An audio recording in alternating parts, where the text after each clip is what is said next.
안녕하세요. 이충호입니다. 저는 여러 언어를 배워왔습니다. 제가 처음 중년부터 영어, 그리고 중국어, 그리고 일본어, 스페인어, 프랑스어 이렇게 배워왔거든요. 지금도 매일마다 여러 언어를 배우고 있고요. 그리고 실제로 저는 원어민들과 거의 매일이죠. 매일 여러 언어를 사용하면서 늘 배우고 있습니다. 그리고 매일마다 연구 자료를 읽습니다. 외국어를 어떻게 배우면 좋은지에 대해서 자료를 읽고요. 그리고 제 블로그가 있어요. 블로그에 제가 외국어를 어떻게 배우면 좋은지에 대해서 포스팅을 하고 있습니다. 그걸 참고하시고요. 그리고 오늘 제가 말씀드리고자 하는 내용은 한국인들에게 가장 배우기 쉬운 언어에 대한 순위입니다. 보통 학생들이 제2 외국어를 선택하고자 할 때 어떤 언어를 배워야 될지 여러 정보가 필요하잖아요. 그래서 거기에 대한 정보가 그리 많지는 않은 것 같아요, 아직까지. 그리고 일반 성인들도 영어를 배웠지만, 그리고 영어 이외에 어떤 언어를 배우면 조금 더 효율적으로, 조금 더 쉽게, 그리고 실제로 외국인들하고 원어민들이죠, 이제 회화를 어떻게 1년 만에, 2년 만에도 쉽게 잘 할 수 있을지에 대해서 이런 점을 참고하시면 도움이 될 거라고 봅니다. 여기에 대해서 제가 준비해온 자료를 가지고 하나하나씩 제가 설명해 드리고자 합니다.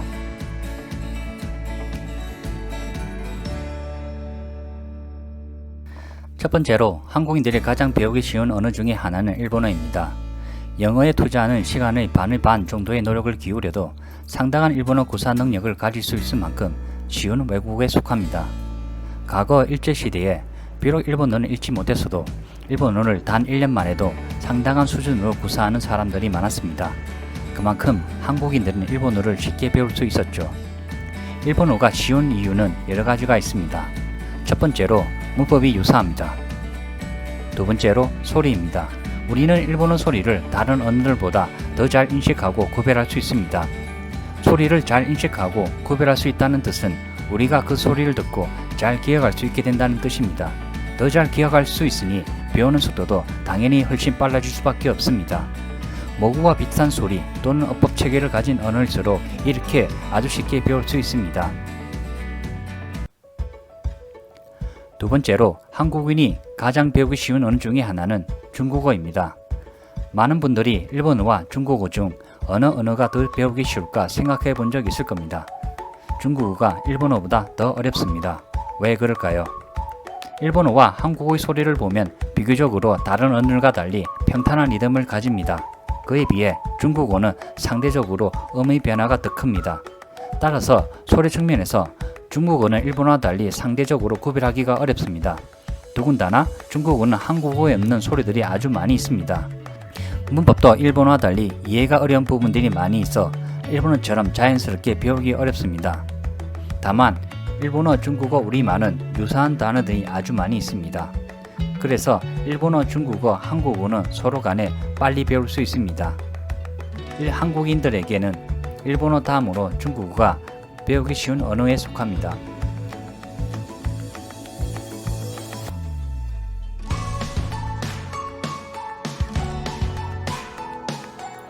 세 번째로 스페인어입니다. 간단히 말해 스페인어가 아주 근사하게 영어보다는 쉽다고 할 수 있습니다. 이유는 스페인어 소리에서 몇 가지를 제외하면 우리가 더 잘 인식할 수 있는 소리가 아주 많이 있습니다. 그리고 읽기도 더 쉽습니다. 문자 그대로 읽어나가면 상당히 유사한 발음을 낼 수 있습니다. 따라서 듣기, 읽기 부분에서 쉽기에 스페인어가 영어보다는 쉬운 언어에 속하겠습니다.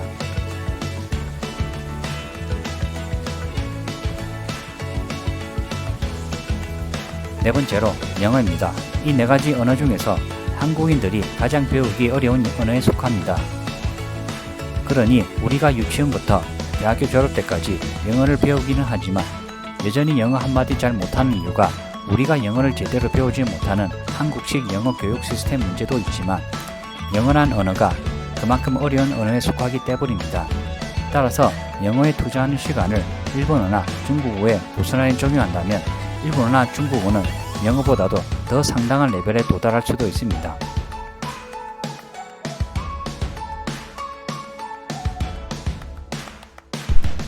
다섯 번째로 프랑스입니다. 프랑스어는 영어보다 더 어려운 언어에 속합니다. 이는 프랑스어에는 우리가 인식하지 못하는 소리가 아주 많이 있기 때문입니다. 따라서 프랑스어 공부의 관건은 소리에 최대한 집중하는 것입니다.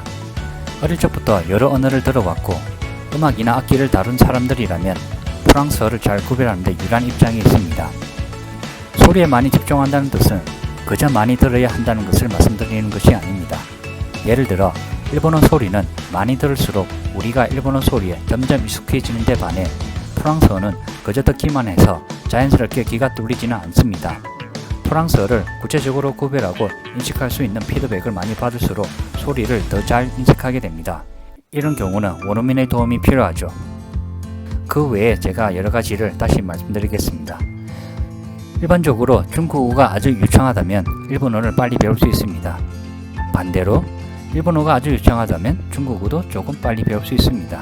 그럼 어느 쪽이 더 좋으냐면 중국인 사람들이 일본어를 조금 더 빨리 배울 수 있다고 생각하시면 됩니다. 반면에 일본어 사람들은 중국어를 배우는데 중국 사람들보다는 조금 느리게 배우게 됩니다. 두 번째로 스페인어가 유창하다면 포르투갈어나 이탈리아를 빨리 배울 수 있습니다. 프랑스어도 포르투갈어나 이탈리아 정도는 아니지만 다른 언어군에 비해 빨리 배울 수 있습니다. 그리고 영어가 유창하다면 스페인어, 프랑스어, 이탈리아 등을 빨리 배울 수 있습니다. 이렇게 5개의 언어에 대해서 말씀드렸는데요. 실제로 이런 케이스들이 많이 있습니다. 저쪽에 초등학생들이 언어를 배우고 있는데요. 그 중에서 영어, 중국어, 스페인어를 동시에 배우게 한 사례가 있습니다. 여러 학생들이 그렇게 동시에 3개를 배웠는데요. 일반적으로 초등학생들은 이미 영어를 배워왔습니다. 그래서 1년, 2년 정도 배운 상태에서 중국어, 스페인어는 배운 적이 없는 상태에서 같이 동시에 서로 3개의 언어를 이제 회화 형태로 배웠거든요.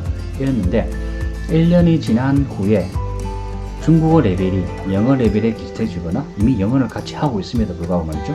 아니면 영어 레벨보다 조금 더 높은 레벨에 도달한 학생들이 많이 있었습니다. 그만큼 중국어가 쉬웠단 말이죠. 영어보다는. 그리고 스페인어도 상대적으로 영어를 배우는 속도보다는 조금 더 빨리 배우는 케이스를 상당히 많이 보여왔습니다. 그래서 제가 이렇게 5개 언어에 대해서 말씀드릴 수 있는 이유는 제가 연구한 자료뿐만 아니고 실제로 제가 학생들에게 우리 학생들에게 언어를 가르치면서 그들의 그 레벨이 어떻게 변하는지 오랜 기간 동안 제가 봐왔기 때문에 이렇게 말씀드리는 것이니까 참고하시고 향후에 예를 들면 영어 이외에도 다른 언어를 배우고 싶다 제2 외국어로 예를 들면 이제 중국어라든지 일본어라든지 어느 것을 선택해야 될지 고민된다 하시면 이 자료를 참고하시면 될 것 같습니다. 예, 감사합니다.